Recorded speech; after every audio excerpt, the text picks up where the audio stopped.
আসসালামু আলাইকুম ওয়া রাহমাতুল্লাহি ওয়া বারাকাতুহু। সবাইকে স্বাগতম জানাচ্ছি আমাদের ভেক্টরের তৃতীয় ক্লাসে। অ্যাকচুয়ালি এটা হচ্ছে আমাদের হায়াত first paper second chapter vector. এটা ফিজিক্সের ভেক্টর না, আশা করি আমরা সবাই জিনিসটা সুন্দর মতো বুঝতে পারবো। আগের দুইটা ক্লাসে আমরা বেশ কিছু জিনিস আলোচনা করেছিলাম, তো সেই ধারাবাহিকতায় আজকে আমরা সামনের দিকে আলোচনা করি। চলো শুরু করা যাক। স্থানাঙ্ক ব্যবস্থায় ভেক্টর।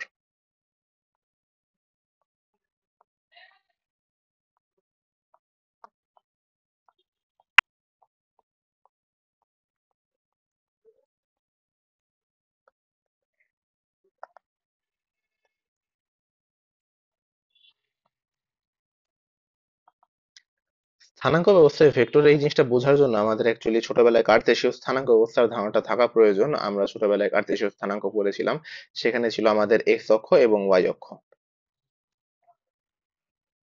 আমাদের এক্স অক্ষ বরাবর যদি একটা একক ভেক্টর আমরা কল্পনা করি, এই একক ভেক্টরটা আমরা সাধারণত আই ক্যাপ দিয়ে চিহ্নিত করে থাকি, এবং আমরা যদি ওয়াই অক্ষ বরাবর একটা একক ভেক্টর কল্পনা করি, এই একক ভেক্টরটাকে জে ক্যাপ দ্বারা চিহ্নিত করা হয়।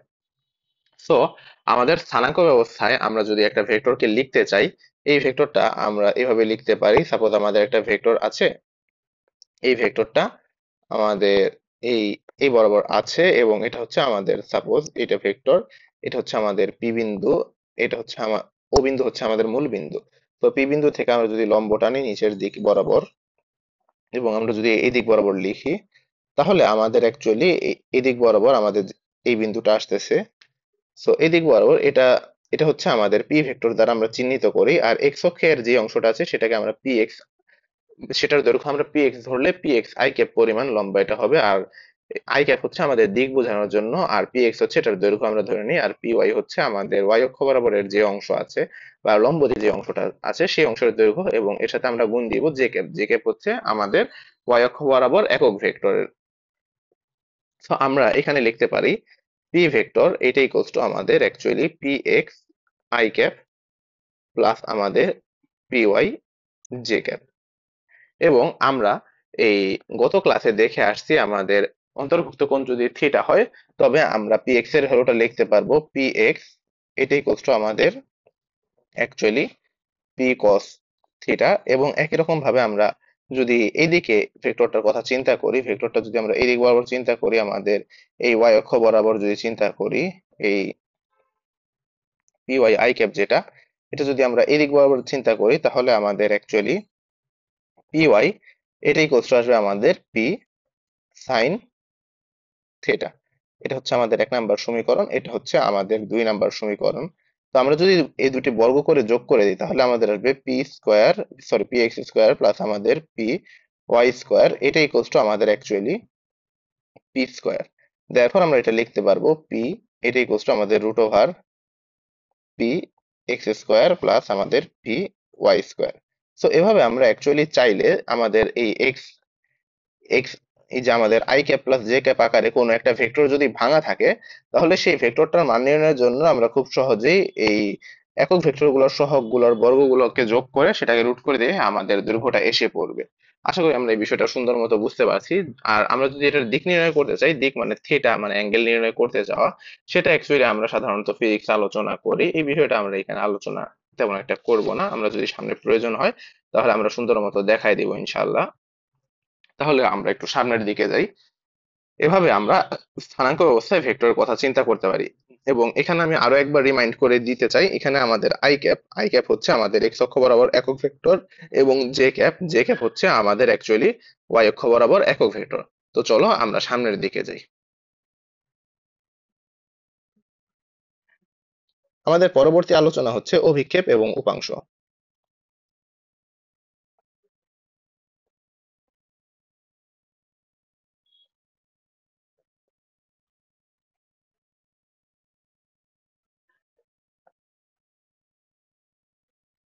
সো আমরা যদি অ্যাকচুয়ালি অভিক্ষেপ এবং উপাংশের কথা বলি, অভিক্ষেপ আমরা গত ক্লাসেই দেখেছি। অ্যাকচুয়ালি আমরা ওটা উপাংশ নামে আর কি দেখেছি কিছুটা। আমাদের সাপোজ একটা ভেক্টর যদি এই দিক বরাবর থাকে, এই ভেক্টর যদি আমরা লম্ব আঁকি, আমাদের ধরলাম এটা যদি এক্স অক্ষ বরাবর লম্বের কথাই বলি, আমাদের এটা যদি আমাদের পি ভেক্টর হয় আর এটা যদি আমাদের পি এক্স হয়, পি এক্স যদি আমরা দৈর্ঘ্যটা ধরি, তাহলে এটা যদি আমাদের থিটা অ্যাঙ্গেল হয়, তাহলে এটা হবে আমাদের পি কস থিটা। কিন্তু এই যে পি কস থিটা এটা তো একটা মান, এটা তো কোনো ভেক্টর না।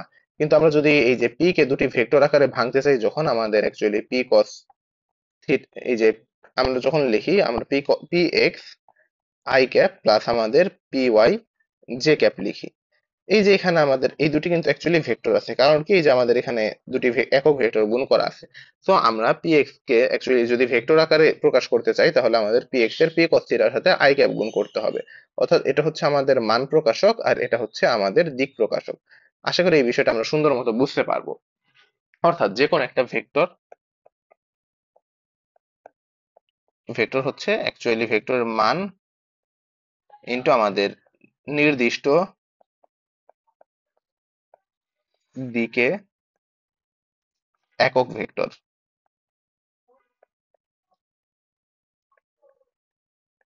তো এভাবে আমরা অ্যাকচুয়ালি যে কোনো ভেক্টর নির্ণয় করতে পারি। এটা তো আমাদের এক্স অক্ষ বরাবর ছিল।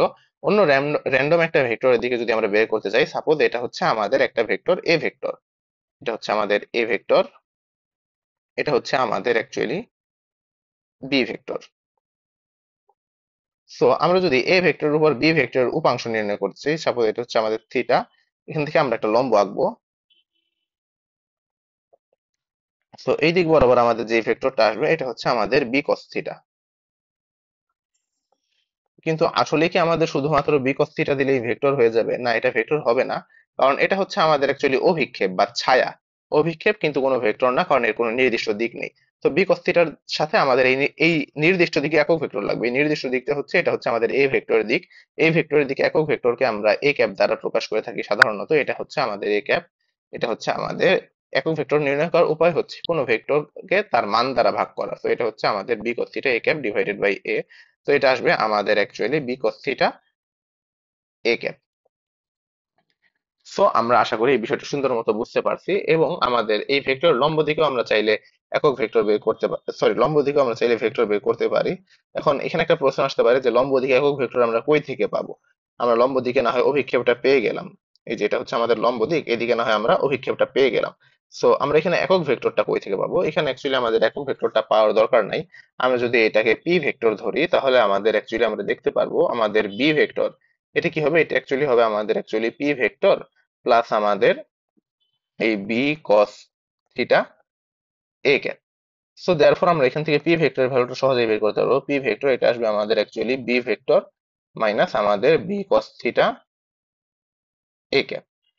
সো এভাবে আমরা যে কোনো ভেক্টরের দিকে এবং ওই ভেক্টর, যে কোনো ভেক্টরের দিকে অন্য একটা ভেক্টরের উপাংশ এবং এর লম্ব দিকে অন্য একটা ভেক্টরের উপাংশ খুব সহজেই বের করতে পারি। আশা করি আমাদের অভিক্ষেপ এবং উপাংশের এই আলোচনাটা সুন্দর মতো পরিষ্কার হয়েছে। তো আমরা একটু পরের অংশে যাই। আমাদের পরবর্তী টপিক হচ্ছে বিভক্তিকরণ সূত্র। বিভক্তিকরণ সূত্র বোঝার আগে আমাদের একটা জিনিস বুঝতে হবে, সেটা হচ্ছে অবস্থান ভেক্টর।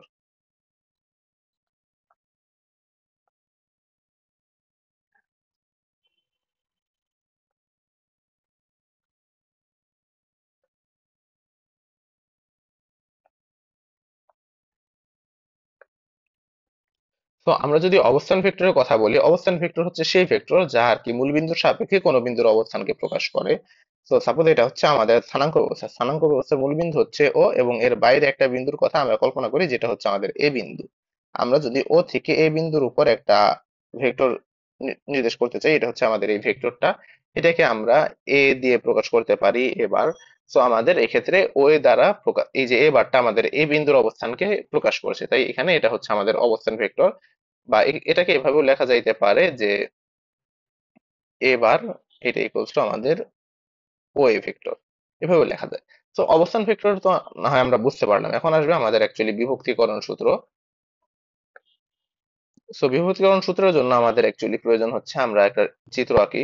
আমাদের এই দিক বরাবর দুইটা ভেক্টর আছে দুই দিকে। সাপোজ আমাদের এটা হচ্ছে এ বিন্দু এবং এটা হচ্ছে আমাদের বি বিন্দু, এটা হচ্ছে আমাদের মূল বিন্দু, ঠিক আছে। সো আমরা এই এ বিন্দু বরাবর যে ভেক্টরটা গেছে এটা এ ভেক্টর, আর বি বিন্দু বরাবর গেছে বি ভেক্টর আমরা ধরে নিলাম। তো আমরা এ আর বি বিন্দু যোগ করে দেই, যোগ করলাম।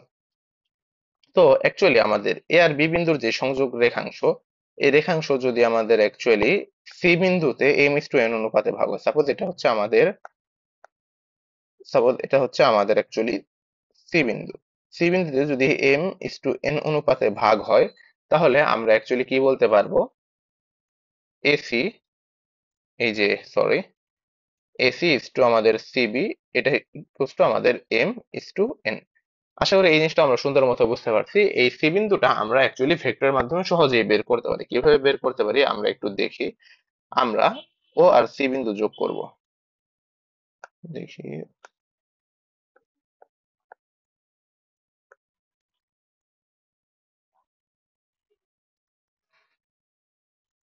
ও আর সি বিন্দু যোগ করলে এই ভেক্টরটা আসলো আমাদের, এটা যদি আমাদের সি ভেক্টর হয়, তাহলে আমরা এই সি ভেক্টরটা অ্যাকচুয়ালি বের করতে চাই যে এ বির, এ ও বি এর সংযোগ রেখাংশকে এম ইস টু এন অনুপাতে ভাগ করে এমন একটা বিন্দু প্রকাশে যে অবস্থান ভেক্টর, সেটা আমরা বের করতে চাই। আমাদের এ আর বি বিন্দুর অবস্থান ভেক্টর দেওয়া আছে।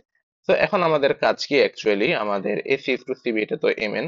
তো আমরা এখানে একটা কাজ করি, এখান থেকে আমরা জিনিসটাকে সিম্পলিফাই করি। এসি ডিভাইডেড বাই বিসি, এটা ইকুয়ালস টু আমাদের M divided by N. Therefore আমরা এখানে লিখতে পারবো এন ইন্টু আমাদের এসি, এটা ইকুয়ালস টু আমাদের এম ইন্টু আমাদের বিসি।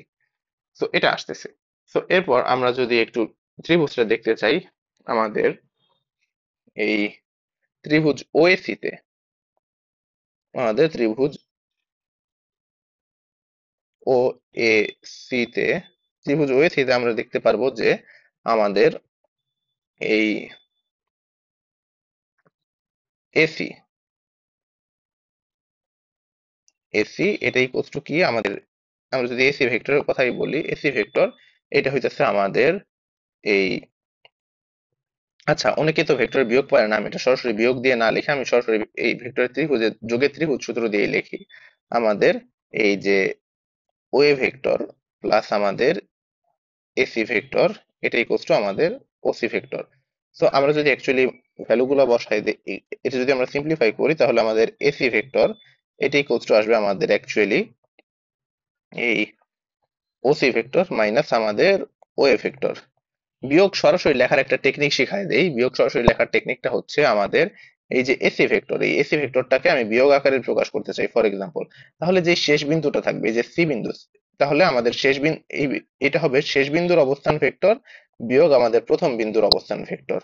এখানে আমাদের সি হচ্ছে আমাদের শেষ বিন্দু, শেষ বিন্দুর অবস্থান ভেক্টর হচ্ছে আমাদের ওসি, আর এটা হচ্ছে আমাদের প্রথম বিন্দুর অবস্থান ভেক্টর ওএ। তো শেষ যে কোনো একটা ভেক্টর এটা ইকুয়ালস টু শেষটা বিয়োগ প্রথমটা। আশা করি আমরা বিষয়টা বুঝতে পারছি সুন্দর মতো। সো আমরা এখান থেকে এই ওসি আর ও এর ভ্যালু যদি আমরা ইনপুট করে দিই, তাহলে আমরা লিখতে পারবো এসি ভেক্টর এটা ইকুয়ালস টু আমাদের সি ভেক্টর মাইনাস আমাদের এ ভেক্টর। একই রকম ভাবে আমরা যদি ওবি ভেক্টর লেখার কথা, এই যে এবি ভেক্টর লেখার কথাটা বলি, সরি বিসি ভেক্টর লেখার কথাটা বলি, যেহেতু আমাদের ইকুয়েশনে এখানে এসি আছে আর বিসি আছে, তো আমাদের বিসি ভেক্টর এটা ইকুয়ালস আসবে আমাদের সি ভেক্টর মাইনাস আমাদের বি ভেক্টর। আশা করি এই বিষয়টা আমরা বুঝতে পারছি সুন্দর মতো। তো সি ভেক্টর আর বি ভেক্টরের ভ্যালু, আমরা যদি এই ভ্যালুগুলো এই ইকুয়েশনে ইনপুট করে দিই, ইকুয়েশনটা যদি আমরা একটা নাম্বার দিই, ধরে এটা ইকুয়েশন নাম্বার আমাদের 1। তো 1 নাম্বার ইকুয়েশনে আমরা যদি এই এসি আর বিসির ভ্যালুটা ইনপুট করি, এন সি মাইনাস এ, এটা ইকুয়ালস টু আমাদের M C minus B. So এখান থেকে আমাদের অ্যাকচুয়ালি আসবে, এখান থেকে আমাদের সি ভেক্টরের ভ্যালুটা কি আসবে, wait, BC, BC, okay. So C minus B. আচ্ছা একটা জিনিস, BC vector C minus B, হ্যাঁ ঠিক আছে, N into M, M is to N অনুপাতে সিবি। আচ্ছা সিবি ভেক্টর, আর আমাদের এখানে অ্যাকচুয়ালি, আচ্ছা এখানে আমরা একটা জিনিস খেয়াল করি, আমাদের অ্যাকচুয়ালি কি করার কথা, আমাদের এসি ইস টু সিবি ছিল, এখানে তো সিবি ছিল, আমি তো এখানে সিবির জায়গায় বিসি লিখছি। একটা বিষয় আমাদের সাবধানতা অবলম্বন করা দরকার, সিবির জায়গায় এভাবে বিসি লেখা যাবে না আসলে, কারণ ভেক্টর তো দিক ম্যাটার করে। সিবির জায়গায় যদি আমাদের বিসি লেখা হয়, তাহলে দিকটা উল্টে যায়, যেটা অ্যাকচুয়ালি ভুল হয়। এই বিষয়ে আমাদের সকলেরই সাবধানতা অবলম্বন করা দরকার। আমি জিনিসটা একটু ঠিক করি।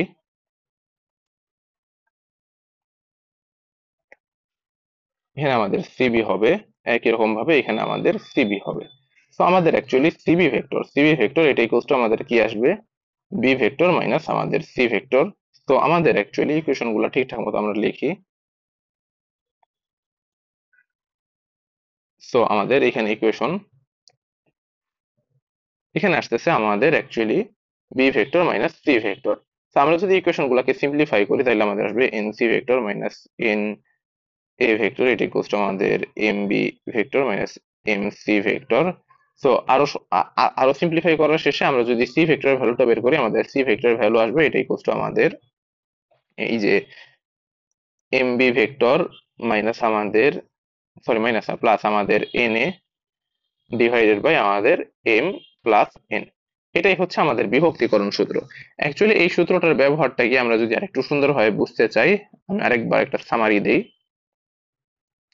তার আগে একটু বক্স করে দিই, এটা একটা সূত্র, সূত্র হিসেবে মুখস্থ রাখতে হবে।